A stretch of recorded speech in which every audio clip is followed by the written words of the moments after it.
Hello नमस्कार आदाब सत श्री अकाल। मैं हूं आपका दोस्त आपका होस्ट शुभेंद्र सिंह चौहान। आप लोगों का स्वागत करता हूं सेशन के अंदर। दोस्तों हाल ही में आप लोग सुन रहे होंगे कि ब्रिक्स की science technology innovation steering committee की 15वीं मीटिंग हुई है, जिस दौरान में भारत का ये डिसाइड हुआ है कि BRICS science and technology innovation के अंदर 5 इवेंट भारत इस बार होस्ट करने वाला है। तो दोस्तों इस पूरे मुद्दे को समझेंगे कि 5 इवेंट कौन कौन से होस्ट होने वाले हैं भारत के द्वारा, ये किसने डिसाइड किया है और क्यों डिसाइड किया है। इतना ही नहीं, हम लोग ये भी बात करेंगे कि ये ब्रिक्स संस्था क्या है। तो चलिए दोस्तों इस सेशन को शुरू करते हैं, बट उसके पहले आप लोग मेरे साथ में SRC10 टेलीग्राम ग्रुप और पाथफाइंडर टेलीग्राम ग्रुप के ऊपर जुड़ सकते हो। क्लास की सारी अपडेट पीपीटी PDF आपको यहां पर मिल जाती है। इसके अलावा रोज सुबह 8 बजे द हिंदू एनालिसिस की क्लास मेरे द्वारा ली जाती है, इसके अंदर आप लोग लाइव मेरे साथ में जुड़ सकते हो। चलिए दोस्तों अब समझने की कोशिश करते हैं हुआ क्या है।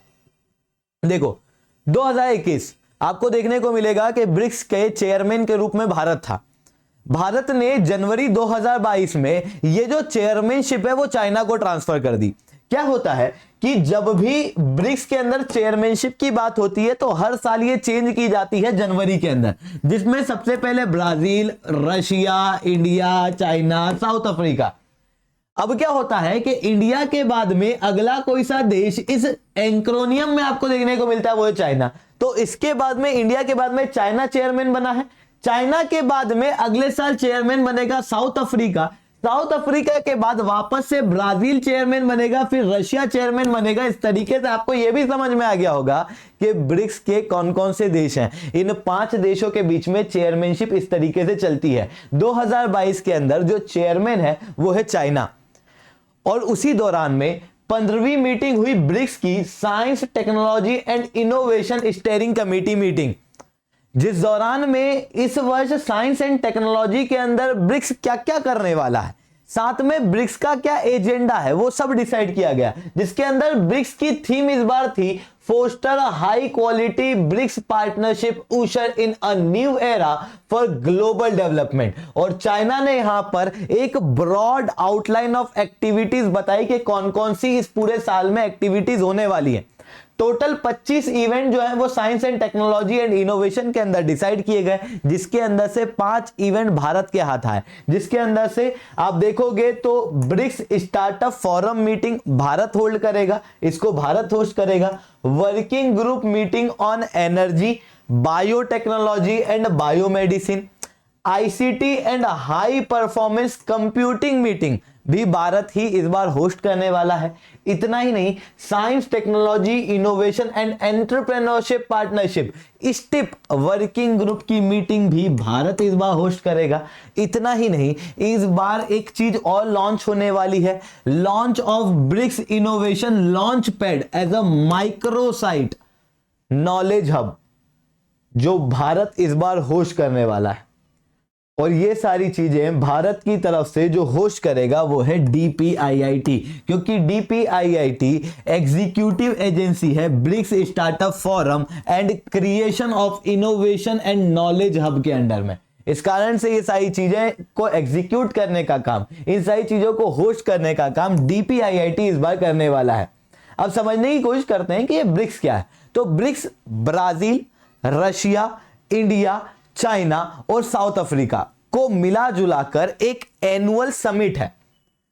ये कोई संस्था नहीं है, ये कोई ऑर्गेनाइजेशन नहीं है, ये कोई प्रॉपर एक ऑर्गेनाइजेशन का इसको कहीं से कहीं तक दर्जा नहीं दिया गया है। ये एक एनुअल समिट है जो इन 5 देश के सुप्रीम लीडर होल्ड करते हैं लगभग हर वर्ष। इसी दौरान में आप देखोगे तो चेयरमैनशिप जो है वो रोटेट होती है हर वर्ष, और ये चेंज होती है with the acronym BRICS। Brazil के पास है तो रशिया, रशिया के पास है तो इंडिया, इंडिया के पास है तो चाइना, चाइना के पास है तो अगले साल साउथ अफ्रीका। और यहां पर आप देखोगे तो इस ब्रिक्स के अंदर 5 देश इस तरीके से कोलैबोरेट करते हैं कि अलग अलग सेक्टर की मीटिंग भी होती है। पिछले 1 दशक के अंदर लगभग 100 अलग अलग सेक्टर की मीटिंग जो है वो डिसाइड की गई है। जैसे अभी science and technology and innovation, ये अपने आप में अलग सेक्टर है, इसकी मीटिंग हो रही है। ये इसकी 15वीं मीटिंग हुई है। ऐसे ही अलग अलग सेक्टर की, इंडस्ट्रियल सेक्टर की अलग मीटिंग होती है और अलग अलग सेक्टर की अलग अलग मीटिंग होती है। अभी अगर आप देखोगे तो 100 अलग अलग सेक्टर की मीटिंग इन देशों के बीच में होती है। ये ब्रिक्स देश की पर खासियत क्या है, ये जो समिट है इसकी खासियत क्या है? इसकी खासियत यह है कि Brazil, Russia, India, China, south Africa, ये वो देश हैं जो एक बड़ी आबादी को होल्ड करते हैं। विश्व की 40% आबादी यहां है। जब 40% आबादी यहां है तो यही ब्रिक्स है जो पूरे विश्व का 30% तक जीडीपी भी चलाता है। इतना ही नहीं, ये ब्रिक्स देश वो देश हैं जहां पर आबादी ज्यादा है। अगर आबादी ज्यादा है तो लॉजिक लगाओ कि यहां पर मार्केट बड़ा है। मार्केट बड़ा है तो ये वो जगह है जो इन्वेस्टमेंट के लिए पूरे विश्व में बेस्ट समझी जाती है। मतलब एक इमर्जिंग इन्वेस्टमेंट मार्केट है। साथ में अभी नई नई पावर क्या उभर के आ रही है। जब भी मैं बोलता हूं नई पावर, न्यू पावर जो उभर के आ रही है, उसके अंदर आपके दिमाग में नाम आते हैं इंडिया, चाइना, ये नए नाम है। मतलब ये इमर्जिंग ग्लोबल पावर ब्लॉक्स हैं जो अभी उभर के आ रहे हैं। इस कारण से ये ब्रिक्स समिट जो है वो काफी ज्यादा इंपॉर्टेंट हो जाती है। पर ये समिट की शुरुआत हुई कैसे? वर्ष था 2001।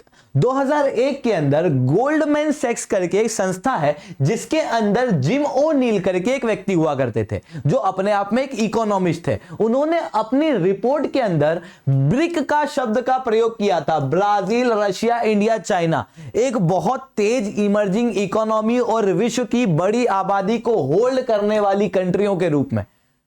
2006 आते आते यही ब्रिक देशों ने इनफॉर्मल रूप से बातचीत करना शुरू किया, डिप्लोमेटिक कोऑर्डिनेशन करना शुरू किया, जिस दौरान में यूनाइटेड नेशन जनरल असेंबली के पहले या कई बार बाद में ये लोग कुछ चीजों को डिस्कस करते, इनफॉर्मल डिप्लोमेटिक कोऑर्डिनेशन करते। फिर कुछ ये हुआ कि ये डायलॉग इतने अच्छे हुए, ये कोऑर्डिनेशन इतना अच्छा बैठा कि इन देशों ने डिसाइड किया कि क्यों ना हम लोग इस डिप्लोमेटिक कोऑर्डिनेशन को डायलॉग में कन्वर्ट कर लें। और उसके बाद डायलॉग होने लगे इन देशों के हेड्स के बीच में। फिर क्या हुआ साहब कि 2008 आया। 2008 के अंदर पूरे विश्व के अंदर एक फाइनेंशियल क्राइसिस उभर के आया, जिस दौरान के अंदर बातें ये उठ रही थी कि डॉलर को वैश्विक ट्रेड के रूप में यूज किया जाना क्या सही है या गलत है। क्योंकि डॉलर अगर गिरा तो पूरे विश्व का मार्केट गिर जाता है। मतलब डॉलर को यूज करना है किसी देश की एक करेंसी को व्यापार के लिए, इंटरनेशनल व्यापार के लिए यूज करना is not at all sustainable. इस दौरान में नए इमर्जिंग ब्लॉक उभर के आ रहे थे क्योंकि नई इकोनॉमीज जो है वो अब उभर के आ रही थी। जिस दौरान में 2009 के अंदर ये ब्रिक देशों ने अपनी पहली समिट की। 2009 के अंदर रशियन फेडरेशन के अंदर इस समिट को रखा गया, जिस दौरान में टारगेट जो इशू था वो क्या था? Reform of the global financial architecture. इस समय तक भी ये ब्रिक हुआ करता था, ये ब्रिक्स नहीं था। तो साउथ अफ्रीका बाद में ऐड हुआ। 2010 के अंदर साउथ अफ्रीका ने ब्रिक को ज्वाइन किया, दिसंबर 2010, लगभग 2010 खत्म होने वाला था। इसके बाद अगली मीटिंग 2011 की मीटिंग जो समिट हुई, क्योंकि एनुअल समिट होती है। पहली समिट 2009 में, दूसरी समिट 2010 में हो चुकी थी पर साउथ अफ्रीका उसको ज्वाइन नहीं किया था। तीसरी समिट के अंदर साउथ अफ्रीका ने पहली बार ज्वाइन किया, ब्रिक्स की समिट को अटेंड किया, जहां पर आप देखोगे सनिया चाइना के अंदर ये मीटिंग को इसने अटेंड किया था मार्च 2011 के अंदर। और ये ब्रिक अब ब्रिक्स बन चुका था। और ये जो ब्रिक्स था इसने पूरे विश्व के ऊपर बहुत बेहतर इंपैक्ट जो है वो डाले थे, जिसके अंदर आप पाओगे तो 2008 के अंदर जब फाइनेंशियल क्राइसिस उभर के आया तो डॉलर डोमिनेंट मॉनेटरी सिस्टम के खिलाफ इन्होंने काफी मुद्दे उठाए, इन्हीं देशों ने उठाए साहब। और उसके बाद में ये समिट के अंदर कंप्लीट हुआ, कन्वर्ट हुआ। बाद में अगर आप देखोगे तो यही ब्रिक देश थे, यही ब्रिक्स के देश थे जो मल्टीलेटरल इंस्टीट्यूशन को बार बार बताते हैं कि अब वो वेस्टर्न डोमिनेटेड वर्ल्ड नहीं रह गया है, अब विश्व के अंदर कुछ नई इमर्जिंग इकोनॉमी भी आ गई है, कुछ नई स्ट्रक्चरल चेंजेस हो चुके हैं वैश्विक इकोनॉमी के अंदर और विश्व के मार्केट के अंदर। और ये चीज बताते हैं ये ब्रिक्स के 5 देश, क्योंकि यही वो इमर्जिंग मार्केट है और यही वो नई इमर्जिंग इकोनॉमीज है। इतना ही नहीं, ये ब्रिक्स के देश कई बार इंटरनेशनल जितनी भी समिट्स होती हैं, मीटिंग्स होती हैं, वहां पर कुछ बदलाव करने के, कुछ नए मुद्दों को पुश करने के लिए भी यूज में आते हैं।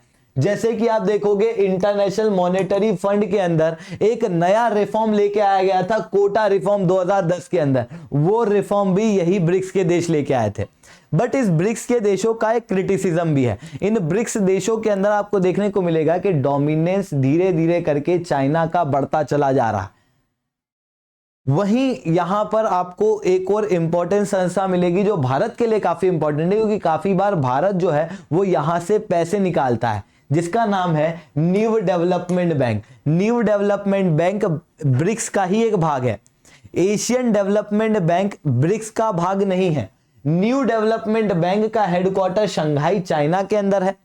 एक्चुअल में 2012 के अंदर यह बात उभर के आ रही थी ब्रिक्स के अंदर, क्योंकि 2012 की मीटिंग होल्ड हुई थी न्यू दिल्ली के अंदर। यह चौथी ब्रिक्स की मीटिंग थी। उस दौरान में यह कहा जा रहा था कि इंफ्रास्ट्रक्चर को डेवलप करना है, न केवल भारत के बल्कि विश्व की कई सारी इमर्जिंग डेवलपिंग इकोनॉमी के। ऐसी कंडीशन में हमको एक बैंक की आवश्यकता है ताकि हम लोग फाइनेंस को मोबिलाइज कर सके इंफ्रास्ट्रक्चर के डेवलपमेंट के लिए। इस कारण से इस न्यू डेवलपमेंट बैंक का जो मुद्दा है वो 2012 में उठाया गया। उसके बाद छठी मीटिंग जब हुई फोर्टलेजा के अंदर 2014 के अंदर, तो इस दौरान के अंदर न्यू डेवलपमेंट बैंक को स्टैब्लिश किया गया था। और उसके बाद आप देखोगे तो भारी मात्रा में भारत जो है वो यहां से इन्वेस्टमेंट जो है वो लेता है। न्यू डेवलपमेंट बैंक द्वारा कई सारा इन्वेस्टमेंट भारत के अंदर किया जाता है, जैसे कि एशियन डेवलपमेंट बैंक है। तो दोस्तों आज के लिए इतना ही रखते हैं। लेक्चर अगर बहुत अच्छा लगा हो तो नीचे एसआरसी टाइम कमेंट करना ना भूलना। अगर लेक्चर अच्छा लगा हो तो लेक्चर को लाइक जरूर से कर देना। अगर अनअकैडमी के ऊपर सब्सक्रिप्शन लेना है तो दोस्तों आप कोड यूज कर सकते हो SRC10। SRC10 कोड का यूज करने के बाद क्या होगा कि अभी आपके लिए 18 महीने का एक ऑफर अवेलेबल है, जहां पर आपको 20% तक का discount with the code SRC10 मिलेगा। इतना ही नहीं दोस्तों, ये 1.5 साल का सब्सक्रिप्शन केवल 64,000 में पड़ेगा, जहां पर आप मेंस तक पढ़ाई कर सकते हो 2023 की। नॉट जस्ट मेंस तक बल्कि जीएस, ऑप्शनल, टेस्ट सीरीज, किताबें, नोट्स, पर्सनल गाइडेंस, सब कुछ आपको इसके अंदर कंप्लीट मिलेगा। मतलब आपको एक्स्ट्रा किताबें लेने की भी जरूरत नहीं है। ये अपने आप में कंप्लीट पैकेज है, क्योंकि ये सब्सक्रिप्शन 18 नहीं 21 महीने तक जाने वाला है, क्योंकि यहां पर 3 महीने का एक्स्ट्रा एक्सटेंशन दिया गया है। तो जाओ सब्सक्राइब करो दोस्तों। कोड क्या यूज करना है SRC10। इसके अलावा प्लस और आइकनिक के और भी सब्सक्रिप्शन अवेलेबल हैं। 1 साल वाला, 2 साल वाला, 3 साल वाला भी अवेलेबल है, पर कोड जो आपको यूज करना है वो है SRC10, क्योंकि इस कोड के फायदे बड़े हैं। क्या फायदे हैं साहब? क्योंकि यहां पर मेरे द्वारा आपको पर्सनली 1-on-1 मेंटरशिप दी जाती है। अगर आप इस कोड का यूज करने के बाद मेरे को उस स्क्रीनशॉट को पर्सनली भेजते हो कि आपने subscription with the code SRC10 लिया है, तो उसके बाद मैं आपको गाइड करूंगा विद द वीकली टारगेट कि इस हफ्ते ये पढ़ो, अगले हफ्ते ये पढ़ो, ताकि आप अपनी पढ़ाई से भटको ना। इवन आपकी जो तैयारी होगी वो कंप्लीट स्ट्रेटेजिक रूप में होगी। कौन सा सब्जेक्ट पहले पढ़ना, कौन सा सब्जेक्ट बाद में, कब तक में कितना सब्जेक्ट कंप्लीट हो जाना चाहिए, सब कुछ टाइम बाउंड होगा और आपकी प्रिपरेशन बेहतर होगी। तो ये सारी चीजें आपको तभी मिलेगी जब आप SRC10 कोड का यूज करने के बाद मेरे को स्क्रीनशॉट भेजोगे। ठीक है दोस्तों, तो आज के लिए इतना ही। जय हिंद, जय भारत।